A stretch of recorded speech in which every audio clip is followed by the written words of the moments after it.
Hello everyone. We continue our series on the history of buildings on the Lafayette Square. This week we learn about what was once called the Dean Building. 3 businesses combined into one large building. The Lafayette Square remains as busy today as it probably did when the city was first established in 1843. In the third part of our series of the history of buildings on the square, Macon County historian Randy East dives into the past of the old Dean Building.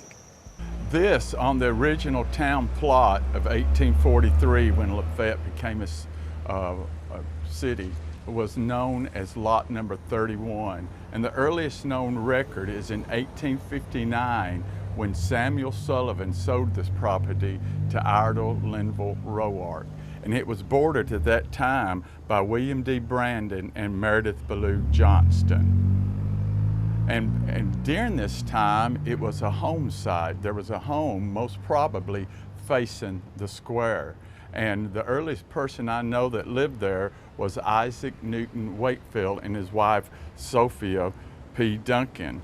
And he died in 1904, and there was a family dispute, and the land had to be sold.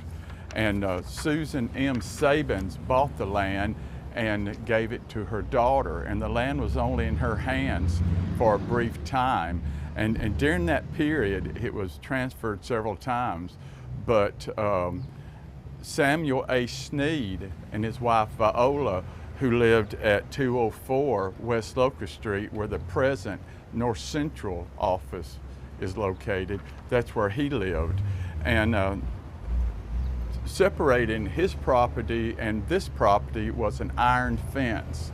And when he sold in 1907 to Albert Ringgold Dean, it's in the record that the fence is to be retained by Sneed. And Dean was to retain all the lumber that was stacked there, plus 27 rows of tin that were to be used on a building that was already being constructed. And in 1907 is when this property ceased to be a home site and became a business site. And it has remained that thus, to this day. It was referred to then as the Dean Building because Albert Ringgold Dean bought the land, and Dean built this building that you see here. And he subdivided it into 3 sections.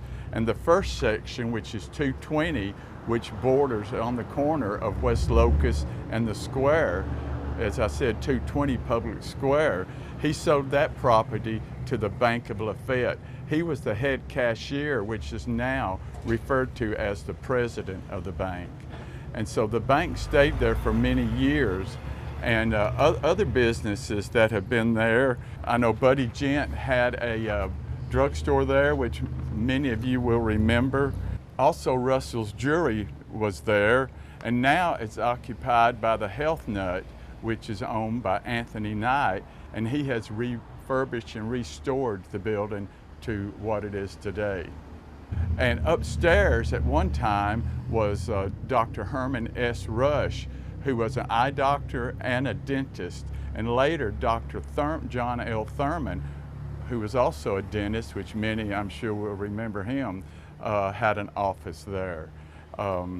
Also Connie R. Gent, a local attorney, maintained his practice there. And the next section, which is the middle section, is the address of 218 Public Square. And in that section have been many businesses through the years, such as Washington Manufacturing, the National Store, Mildred's Decorating, and Linda's Catering, which was one of the last well-known businesses there. And Kyle Garman bought the business and maintained the catering service, and he sold it in 2023, and it is now vacant, awaiting on its next business venture. The only way to enter the upstairs at 220 was through the middle section, which is where the stairs were located. But now, in recent years, stairs have been added. So each section now has its own set of stairs. But at that time when it was built, they did not.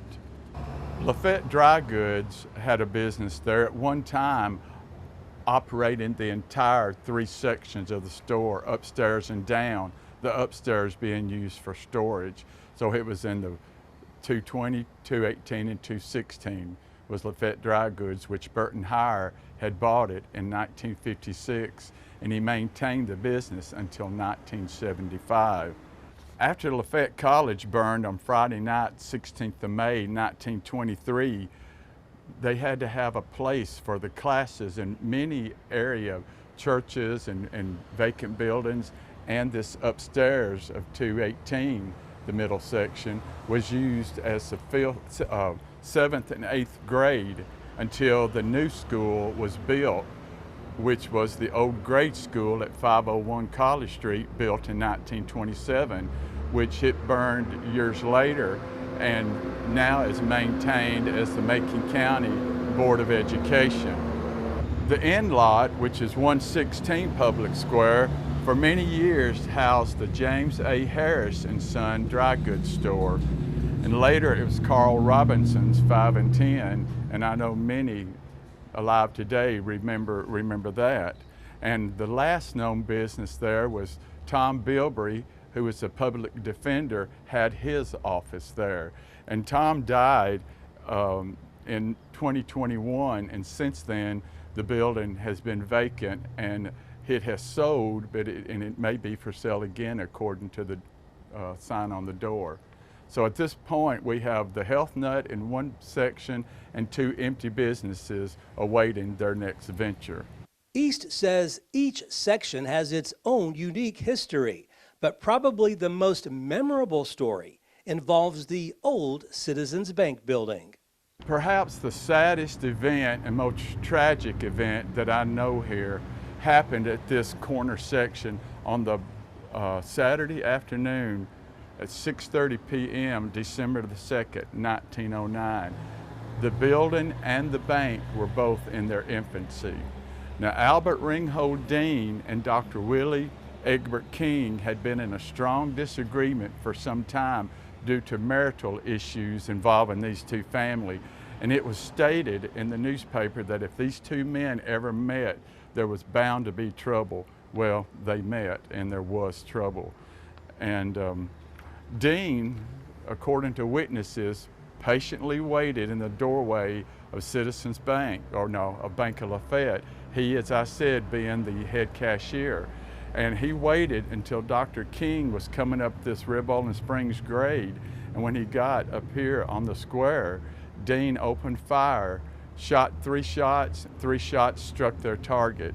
And they thought it was probably an automatic weapon. Well, Dr. King drew his pistol, but he, due to the fast excel of the bullets, he was unable to fire. He fell dead off his horse and his gun lay by his side. And this, of course, caused an uproar. Dean was considered probably an outsider. He was from Smith County. King was from a prominent Macon County family. His father was James Wilson King, a former sheriff and also a Civil War veteran. So it created outrage. Dean immediately fled back to Smith County. Dr. King left his widow, Lillian Flora Cornwell, and 6 children. Dean and his wife, who was Saprissa Vance Brooks, had no children. They were separated for a year prior to that, and then soon after they got a divorce. And as I said, Dean fled to Smith County. He felt that he couldn't get a fair trial in Macon County due to the strong sentiment against him and for King.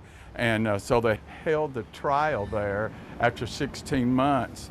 And he was found not guilty by the Smith County court. But in the eyes of every Macon Countyan at that time, he was indeed convicted and found guilty.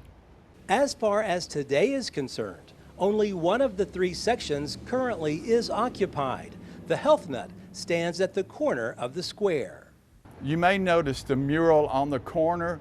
This is by Eileen Whitty, and it is sponsored by the Macon County Art Council, which if you go around town, you'll see several of these murals, which once again, we're trying to revitalize the square, and that's just our part to help beautify the area. East says records are hard to come by in Macon County, but there is a way you can help preserve history. Due to many courthouse fires, I think we've had 4 early deeds have been destroyed, any older than 1901. But now some of these deeds were brought back into the courthouse and re-recorded after the last fire. And but if you have any deeds, go through your records, and if you have any deeds older than that, bring them into the registrar's office and she will re-record them, which is in essence making a copy and putting them in a special book, which now there are 2 full books and working on the 3rd of reconstructed burned records. So it's very important for our county history for you people that hold these deeds to bring them in and have them re-recorded. Who knows what the future holds for the 2 vacant Dean building sections? But one thing is for sure, they have definitely served as an asset to both Lafayette and Macon County. At this riding, the building is 116 years old, and it's hoped that this old structure can last until the next millennia, serving the citizens of our fair city as viable as it had in the past. Time really has made a swift transition of this piece of real estate from the quiet home and garden on the square, and you can imagine sitting on the porch watching the rural happenings of everything that went on the square, till become the still driving business of Lafayette. For those who contribute to the growth of our Lafayette, it's just vital for us. Next month, we'll learn about what 3 current businesses have in common from many years ago as we find out about the old Woodmore Hotel. Reporting from Lafayette, Barry Hyatt, NCTV.